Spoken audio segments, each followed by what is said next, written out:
If you're watching this, I already know that your marketing is working. But what is working? Does that mean you're getting a lot of likes, a lot of comments, and a lot of views? But are you turning those into conversations? Today, Vic and I are going to talk about why busy marketing doesn't always mean a busy sales cycle. Hey everyone, I'm Chris Inman with I.D.E.A Cleveland. I'm the marketing guy. Hey, and I'm Vic Eng with Viking Sales Consultants. I'm a sales guy. All right, cool. So, Vic, today we're going to talk about somebody that's doing all the work. They're putting out tons of content on, like, let's say LinkedIn, for example. They're getting comments, they're getting likes, they're getting shares, all this good stuff. At the end of the day, they never turn those things into a conversation. Why could that be? So you, as the sales guy, sometimes push back on us and the marketing people that we're not actually talking about things that lead to a sales conversation, right? So how does busy marketing not equal sales sometimes? What are we missing here on the marketing side of things? All right. Well, a few things I'll run with. One is two sides of the same coin. One is, who are we reaching, right? And I'm not smart enough to get into the analytics side of who it's really reaching. But here's what I know. And it's reverse engineered scientific data coupled with anecdotal evidence. I walk around and I hear things like, hey, I saw your post. And we all do, right? And these are people who never liked or commented. Okay. But you hear that, and what it tells you is, well, the tip of the iceberg, however visual I could do with my hands. So I got 5 likes and 3 comments. Woohoo! We can do some mental math and go, but really, LinkedIn's telling me 8 billion people saw it. So somewhere in between my 5 and my 8 billion, I bet 10,000 people saw it and read it and digested it. Where are they? So here's where I'm going with this, and the two sides of the same coin is, on the one hand, people are seeing it, but we can debate what seeing is, and they scroll right past it. Or their computer saw it. I don't know what that means. They didn't see it, but so it registered as a view.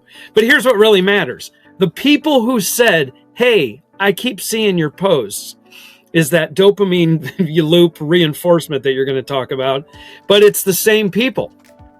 I'm convinced that unless you break out of whatever marketing analytics mystery that I rely on you to figure out, you are broadcasting to your network.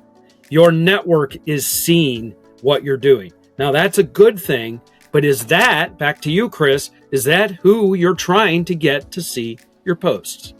So think about this. The social media platforms now are interest-based.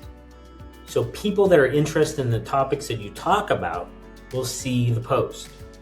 So if you post a picture at a last networking event and you tag 5 people that you were there with, like, oh, it was great seeing XYZ, blah, blah. Those people, expand the reach. But only the people that know those people and care about those people being at an event are going to see that. It's not really a conversation starter with somebody. We're in Ohio. It's not going to start a conversation with somebody in Erie, Pennsylvania. They could care less about that. Many of us can sell, over borders. We don't have borders in our sales. We don't have brick and mortar, so it doesn't really matter where the people live. But when you create content that's very central to who you are and your community and your chamber event or whatever the case might be, all of a sudden you're getting those likes and comments. Oh, great event, blah, blah, blah. And it's getting tons of views and all this. It has 0% to do with anybody that actually is interested in what you have to do. And 0% have to do with even someone learning about what you do. It's the same thing where you make a post and you're like, oh, so happy, so proud, my son graduated high school. Okay, so I don't think I even made a post about it this year. My son graduated high school. Because I'll get all these comments like, congratulations, good luck on his next steps, blah, blah. But all it does is throw the algorithm in this, like, I got 100,000 views on it. It doesn't do any good.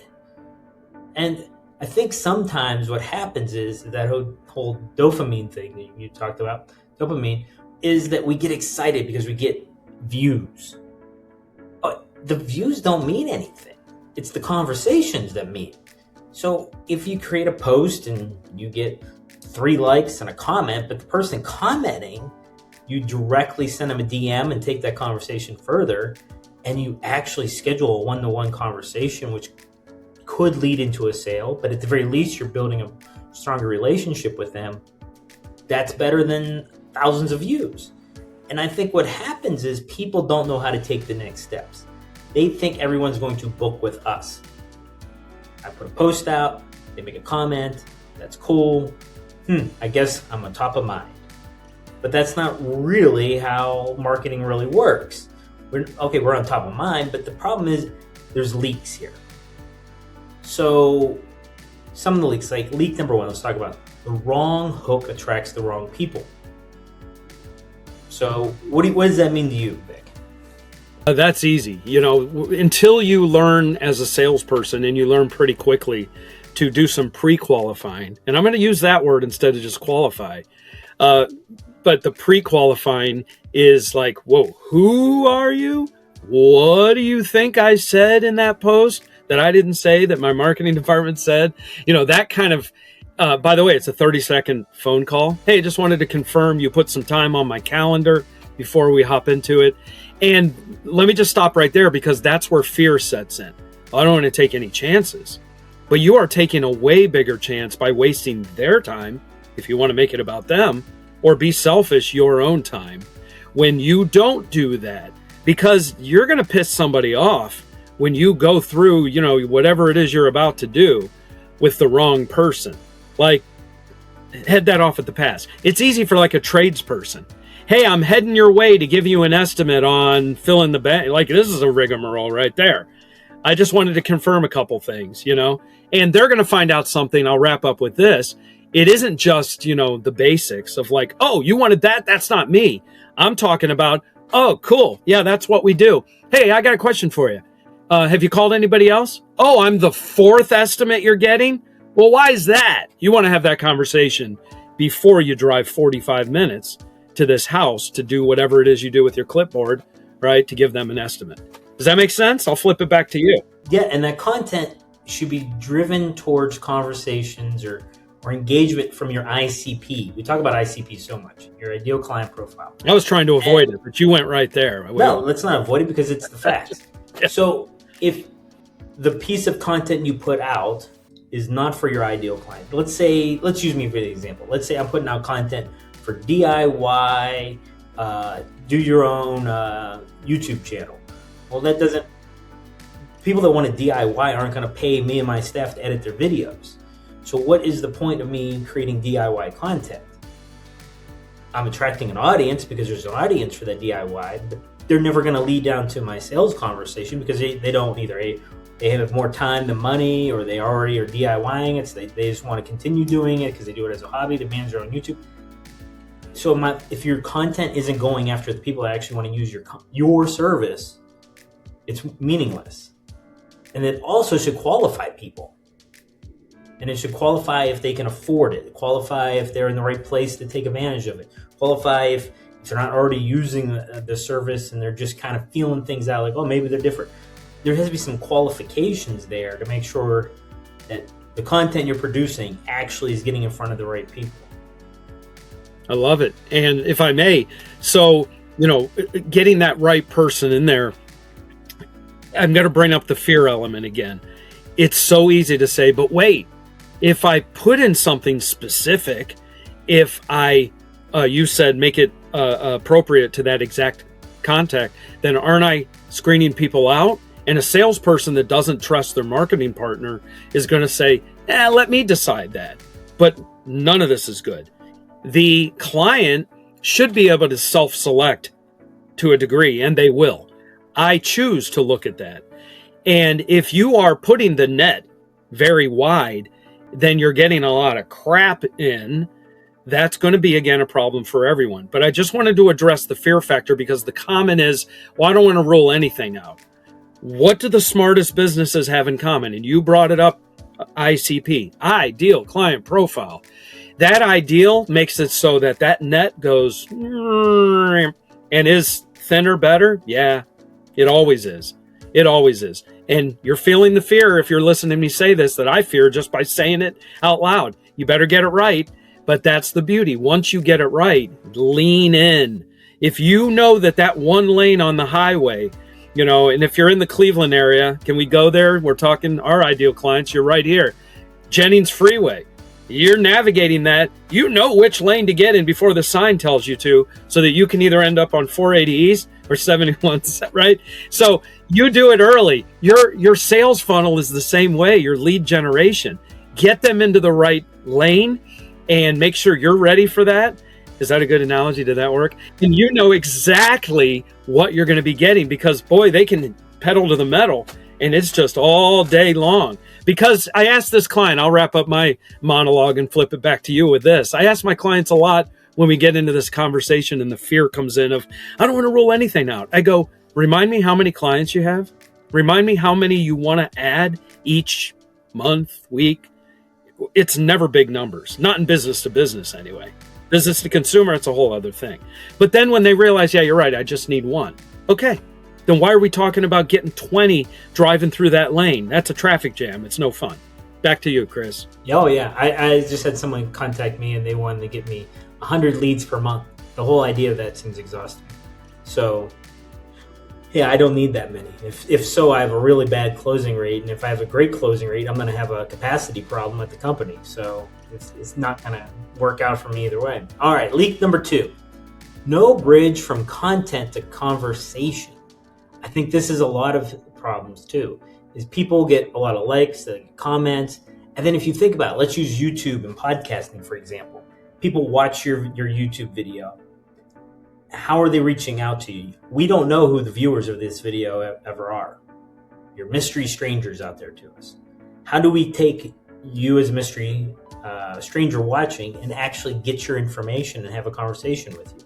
There has to be a path of content to conversation, and that has to happen. There's a lot of different ways. There's like the old school white paper, download a PDF. There's a free analysis. There's all kinds of ways of doing this for a strong call to action. I just hate the let's book a meeting, because nobody likes meetings other than Vic and his salespeople. But I think there's ways to get your information and get the viewers' information and get them into your CRM. And that's ultimately what we're trying to do. Get their information, get them in the CRM, and pass them off to the sales team. So that whole content to conversation. What's your thoughts? Okay. Oh, I got thoughts, because now you're getting into process. And try to lean into my Viking brand. Why are we still talking about Vikings? 1,000 years ago, and they weren't around that long, actually, because they built a heck of a ship that anyone could navigate and sail. And it could do things that other ships couldn't do. It could turn easily. I don't need to get into that. And I don't know a whole lot of history, but I know enough to lean into my brand of Vikings. I got to learn more. But the point is, just like in sales, when you build a sales system and a process that even the most an adequate driver or even a bad driver could get the same or better results than the best driver in a lesser vehicle. So I lost the boat analogy, but you know what I mean. Same thing. Then that is them following the process and following the system. So tie that into what we're talking about here is, you have to have a hurdle, and it has to be a high enough hurdle to get rid of. I'm going to do 2 phrases a lot: looky-loos and kicking the tires. Retailers talk about looky-loos. They are instinctively talking ideal client profile. They're like, it's just a looky-loo.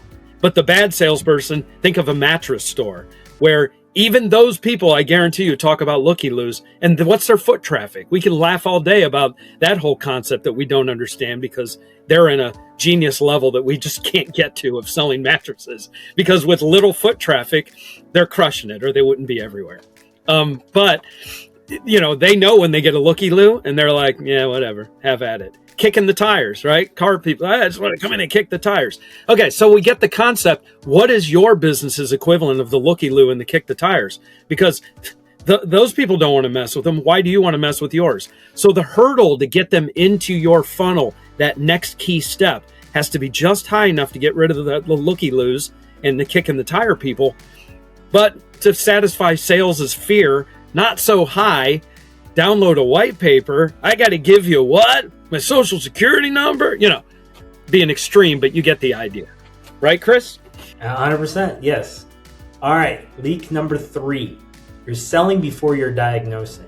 So I think this is where some people get a little confused, the difference between advertising and marketing. So you create an ad.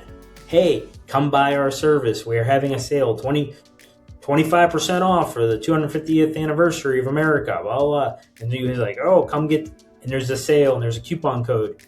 That's sales advertising. That's not marketing.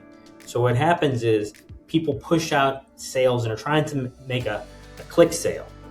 But a lot of people that Vic and I work with, no one's making that sale on a click. No one's buying something on a website. No one's buying something on LinkedIn. No one's buying something on Facebook. They actually need to go through your sales conversation. And by skipping that, Vic has taught me that sometimes that's when you get bad clients too, because you haven't had the time to vet them if you can actually solve their problems and make their lives better. And so you don't want to skip right into the buy it now. But I think that's what happens a lot is people are trying to sell on their marketing material, not actually diagnose and help and educate through their conversations. Love it. Easy come, easy go. When you do have somebody that easily wants to buy from you, and I have a recent example of a couple weeks ago where I had a LinkedIn post that got somebody who said, hey, this sounds great. And I did the right things, right? I engaged them. They're in my funnel now. And we set up a meeting. Should I have been surprised when they just ghosted me and never showed up for the meeting? Easy come, easy go, because that's not how it works. So the other thing to keep it kind of simple is both sales and marketing, to your concept of selling, it's simple. Stop making it about yourself. I'm talking to the business owners and the salespeople and even the marketing people who are better. Salespeople are more culprits. But if you have bad marketing that is all about us, me, stop making it about yourself. It has to be about them. And it unlocks so much simplicity because, again, back to my earlier example. Hi, what made you call me before I drive 45 minutes? You know, you're not, hey, just here to remind you that we're the best in the business. But people do the equivalent of that in different ways by starting to say, yeah, I'm on my way out there. I'm going to take good care of you. Stop making it about yourself because you might just learn something. Why did you call us? Oh, that's not what we do. Whew, we dodged one there. Bye. Does that make sense? I mean, if you just remember that, is it about you? No, then shut up. Make it about them. It's not about you. All right. So now we're going to give you our 3 steps, what you should be doing now to improve this. Step 1, audit your content. Go in, see if it attracts your ICP. Make sure it's actually educating them. Make sure it's actually adding value to their lives. The idea is there's no secret sauce anymore. There's too many AI bots out there that can pretty much give us all the expertise that Vic and I have. You can go dig into AI and you can ask them 1,000 questions. You'll eventually get the exact same answers that we're saying. So make sure you audit your content, give away some of that, and educate so you become the expert. Anything to add on that, Vic? No, I think that's well said. I mean, just, go on. All right, step 2. I think this is a big one. You need a bridge. You need to build the bridge from your content to meeting them in person and a call to action. I, this year in 2026, truly believe that in-person events, Vic has in his sales cycle where he has a meeting with somebody and that's their first interaction. He does events, I do events, and I think that's the way to really get to experience what it's like to work with you. Do you have anything to add on to that? I mean, we're into process mode. I said it before, and this is a hill I'll die on. It is all about, here's an easy way to look at it. Whatever your process is, your goal of each step in that process is only the next step. Don't jump and skip, like you said, because then you're just trying to sell. Hey, I hope I have a great meeting. I got to bring in the money. No, your goal of that meeting is whatever comes after the meeting. So what you're talking about here, that bridge, keep it simple. What is it? I just want them to click on download so I have their email address. I mean, it could be that simple. And their phone number. Don't forget to ask for that.